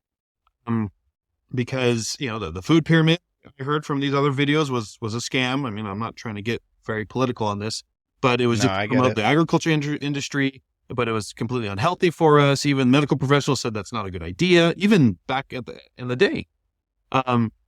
So there's a lot of potential conspiracy theories about our nation's health and what our, Yeah. current health departments are recommending in regards to Yeah. like vitamin D and things like that. Where did the Yeah. creation of the U unit or the international unit? It's an Come arbitrary from, number. yeah. It's based Yeah. on nothing. Why do they do that? There's theories on that. But Right. vitamin D is Right. extremely important. So nutrition in my office, Nutrition I think, is is going to huge. take a big Yeah. turn. I don't know if I'm going to get like a nutritionist in my office, but Maybe at you will. least have these recommendations. And I'm starting to talk to people that, I don't know, weight can be kind of a touchy topic, but I'm not going to Yeah. sit down and say, hey, you need to lose weight, because sometimes surgeons will say that you need to lose a certain amount of weight in order for me to do a surgery Yeah. on you. And it's like Yeah. disheartening. That's kind of mean almost. Yeah. But telling people, say, hey, chiropractic is one way to help remove inflammation by allowing Yes. your biomechanics to work better. But there's Mhm. other ways to decrease your inflammation, and that's removing the sugars and processed things. And they even bring up I've been trying to lose weight. And I'm like, it's not necessarily a weight thing; it's an inflammation thing, Yeah. right? Yeah. But if you live a healthier lifestyle, you're going to be a healthier person with chiropractic, with nutrition, with exercise. Even people are saying the exercise is not really the large component for weight loss. It's nutrition. Right. Nutrition is Right. the thing for weight loss. We have three Right. fuel sources, right? Proteins, fats, and carbs. And I Googled it, is protein an essential nutrient? Yes. Is fat an essential nutrient? Yes. Is carb an essential nutrient? No. Carbohydrates are not essential, meaning the definition of essential is, do we need it to survive? Our body can create our own glucose. Sure. Ketones, right? Our body can thrive off of ketones. Yeah. Our body does not need carbohydrates. But we're not taught Vegetables that, and stuff. unfortunately. Very good. So anyway, I could talk a lot about nutrition and things that I've heard, but essentially it's worth a try. Yeah. Keto, I agree. carnivore, I think those are all good things that people need to do, decrease inflammation. Yeah, I have a family member who did it, the carnivore diet, swears by it. And every now and then they will jump on it for a reset. Yeah. I learned it from, what's his name? Peterson, that therapist guy. He's on Daily Wire. I forget his name is slipping my mind. That stinks. Anyway, his daughter, bunch of complications, strictly carnivore diet, literally healed of everything. Yeah. It's insane. It's insane what it does. I toyed with the idea of doing it myself. So speaking of weight, I'm a big boy. It's no secret. I'm in my opinion really overweight for my height. Forget the BMI and all that index stuff. I just feel extremely overweight. Now, that said, I've lost about 100 pounds. I was a really big boy, but chiropractic care is actually what started my journey because I started to feel better. Mm-hmm. You made a great comment there because you said some surgeons will tell you, well, we can't perform surgery unless you lose this amount of weight. Whereas in chiropractic care gave me the ability to get on the road for weight loss. So it was a tool to get me there and then keep me there and then help me keep going. So that's huge. And then I had a thought. You said, I don't know if I'm going to hire or bring a nutritionist in-house.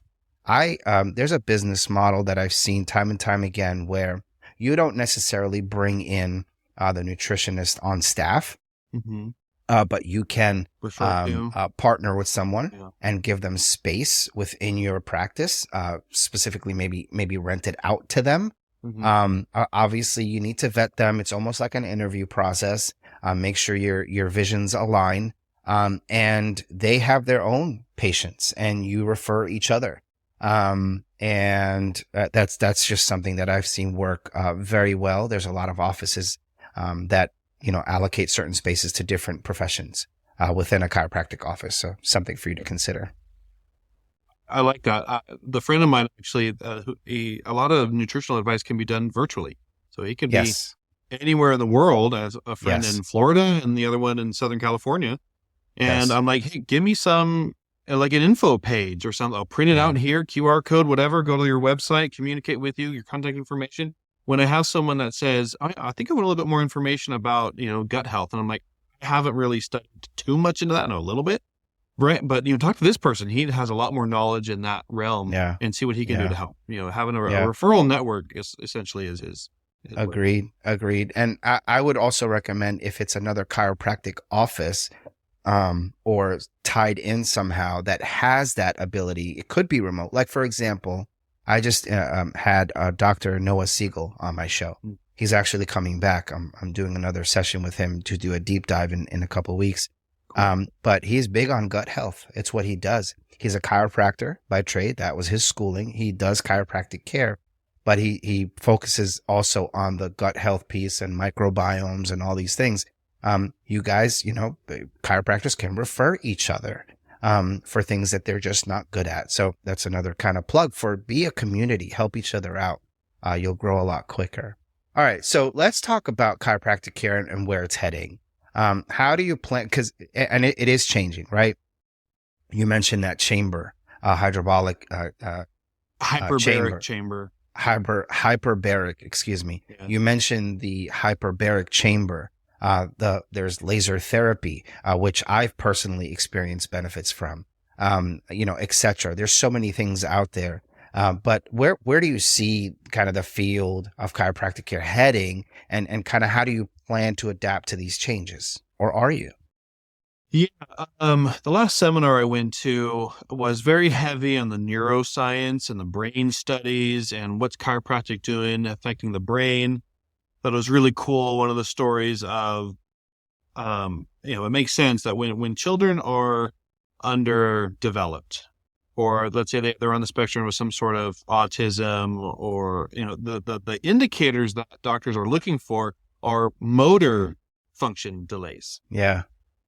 I know one of them is if a baby they usually should have head control at that age, but if they're laying down and you lift them up and kind of let their head, and as you're lifting them up, if their head sags down and they don't, bring their head up when they're coming up, that's an early indicator. Or if their walking is a little bit delayed, or, if their motor skills are delayed, that's a sign. And so what chiropractic does in this case is it activates the motor centers that are responsible for that type of development. And so, yes, does chiropractic affect the motor centers in the brain? Absolutely. And, there was this big story. I think her name was Dr. Geraldine. Anyway. Okay. Yeah. And so she was talking about how this one patient, and she filmed their various stages of her life until she was 18. When she was 3 years old, this patient didn't really communicate very much. You were trying to say, hey, Susan, Sally, or whatever the patient's name was, and she just was not responding. She was playing. She was in her own little world, but not coherent. Not coherent, but not focused. And then, started chiropractic care. A year later, laser focused. Now, kids develop very fast. And so it's like, okay, very good.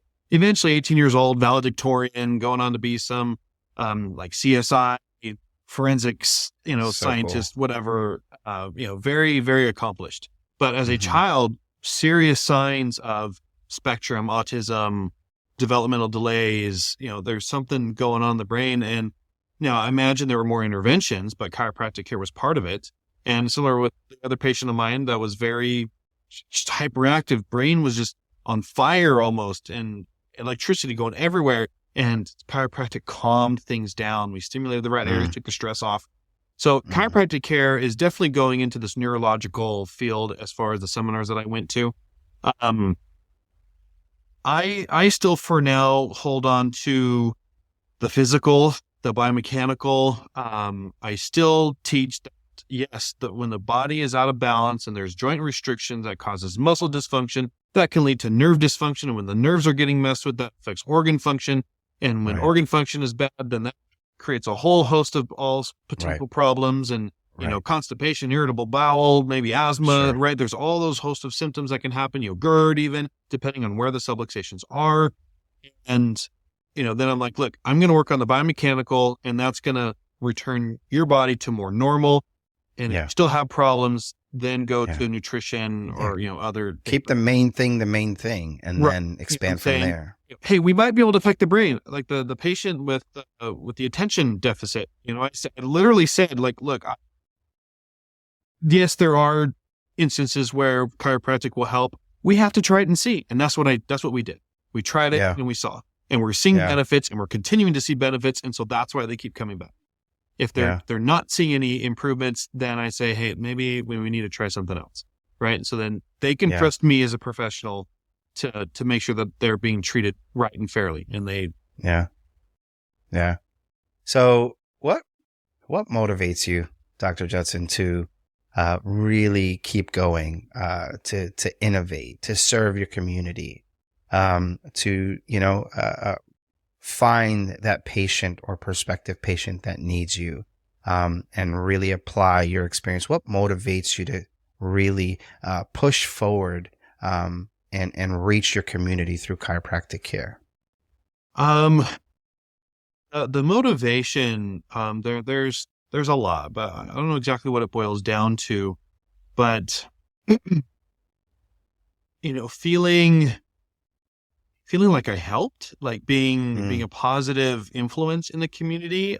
Getting patients essentially their lives back. I mentioned at the very beginning, that gentleman with all those surgeries. I mean, he, really good friend. And honestly, in his case, in his situation, he didn't have any money to pay. And so I said, look, you need this, you need something. And so I'm not going to charge you, but I want to take some videos and kind of see what the progress, right? So there was a little bit of a benefit, but my heart was, of course, getting to help him get better. And he did, right? Not 100%, but he brought his kids in every now and again. I say, what have you noticed? And he goes, I have my dad. It was, he's participating. We're building our like a bike, motorcycle together. Beforehand, he couldn't do anything for more than 5 minutes. And now the bike's done. We rode it around, and it's like, we're doing things. His son is in the Marines, and he traveled to California, I think is where it was, to where they were having their ending ceremonies and graduation. And he was able to go. He wasn't thinking that he was going to be able to go when he was in that situation. So that's a huge motivation for me to getting those patients' results and getting those life stories. I mean, it's almost selfish in a way, for me to say, I want to get all of those good experiences. That's what I love hearing. Patients with plantar fasciitis, and they go, I've been dealing with this for a year. Okay, let me work on you. I don't have it anymore. Or it's not as bad. It's tolerable. I can go hiking again. She loves hiking. That's what, I say she, because I'm thinking about a patient. And she's like, I can go do that again. Now, the less of the patient focus, what my first mentor, chiropractor, pretty much said about business, which is, you just have to start doing it, and you have to have essentially light a fire under your butt to get you motivated to actually do the work, because now I have this office, and financially I have to provide for my family. Of course. Right. And so that's another motivating factor. Sure. I have to do this. I have to put in the work in order to get the patients. But like the passion behind chiropractic, is the results that I'm getting. And that's what's thriving the passion that I love that. But the more realistic, not logical, but the material component is, if I fail, then my wife and my kids don't eat. They can't enjoy life. Sure. And I want them to have their life as well. Of course. And so two great motivating factors. I love that. Your passion's really driving both of them. If you really ask me, like, from what I'm seeing is, your passion to care for these patients and the results that you're seeing and them getting a healthier life, but then also your passion for your family. Like you're a leader in the home. And I guess we can kind of boil down to happiness. You know what I mean? Like we're on this planet to enjoy it, and being able to find happiness where we are in our current situation is important. but also to be able to have people do certain things to allow you to be happier, you know, and something I never really thought about, but, you know, depression and mental, you know, anxiety, you know, things like that. Sure. That's very real. And, you know, being able to be kind of a solution to that, you know, I know a couple of patients who have dealt with that in the past, and they are now telling me like, oh my gosh, I'm doing this now, I'm doing that. And like, it's not even a topic anymore, but in the initial exam, it was like, yeah, I'm this, I'm depressed, I have this, you know, working on this. And, you know, but then seeing them coming into my office and they're smiling and they're enjoying life. I mean, that's, I guess it kind of boils down, you know, to on my window, I have, and on my website, a happy family is a well-adjusted family.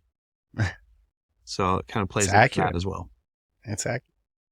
So for listeners interested in learning, you know, more about your practice, maybe booking an appointment, or maybe another doctor that wants to connect with you, wants to have a chat with you, what's the best way for them to connect with you specifically? So the office phone number is, you know, 801-250-6319.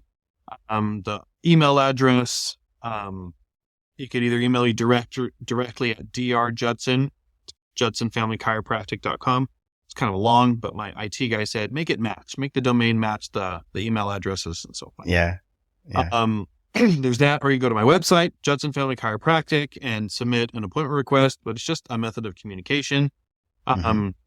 Those are kind of the main things. So email, phone number, and website. I'd love to connect with as many professionals as possible. How do we collaborate? Really, one of the things that I would really love to do, I don't know if anyone's up to it, but I would love to have a couple of patients, maybe spend a couple hours on a Saturday.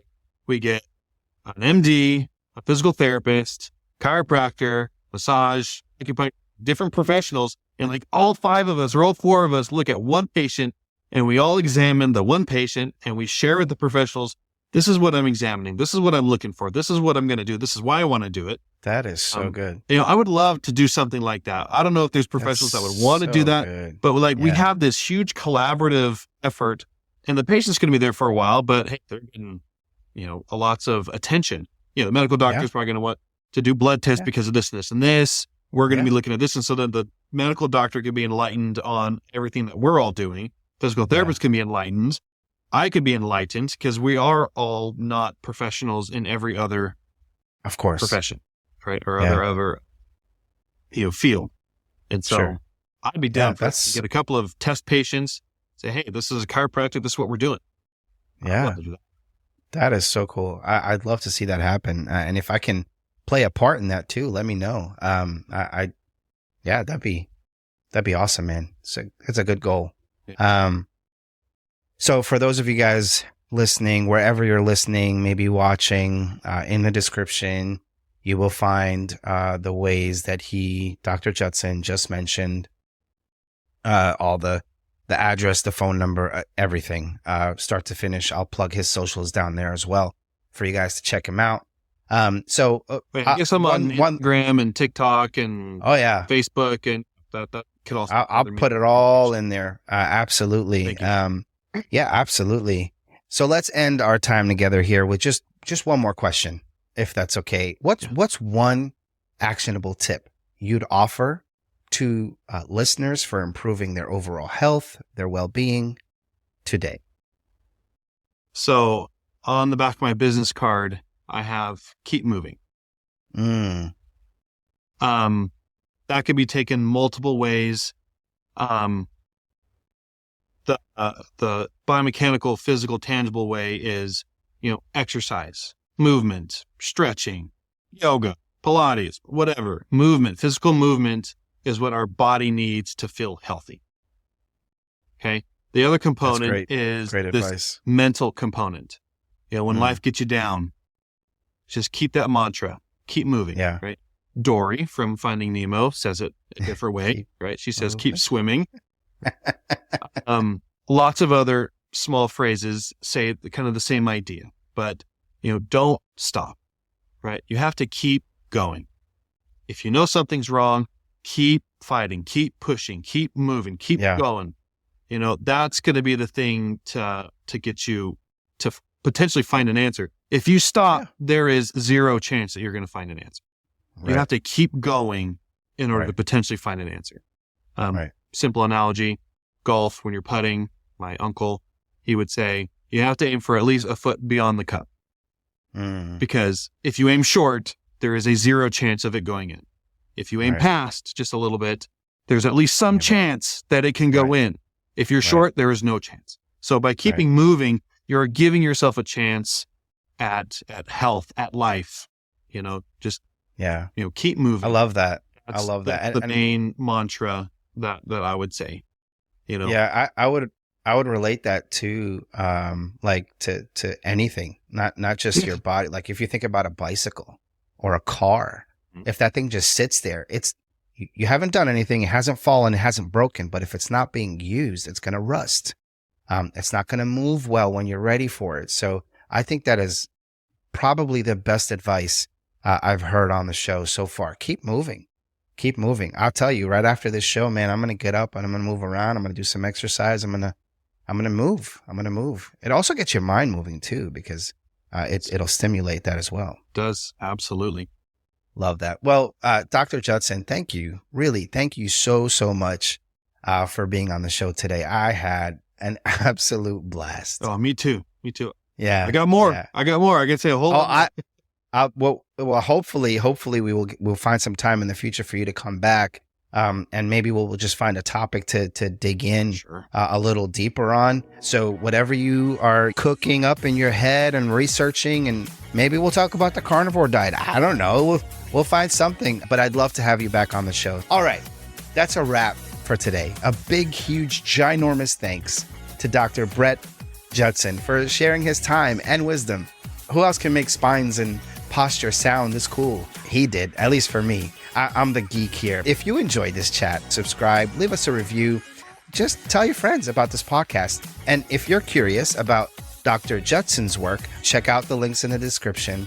Until next time, stay awesome, stay aligned, and don't forget to stretch once in a while. I'll see you soon on Beyond Adjustments. Cue that amazing outro.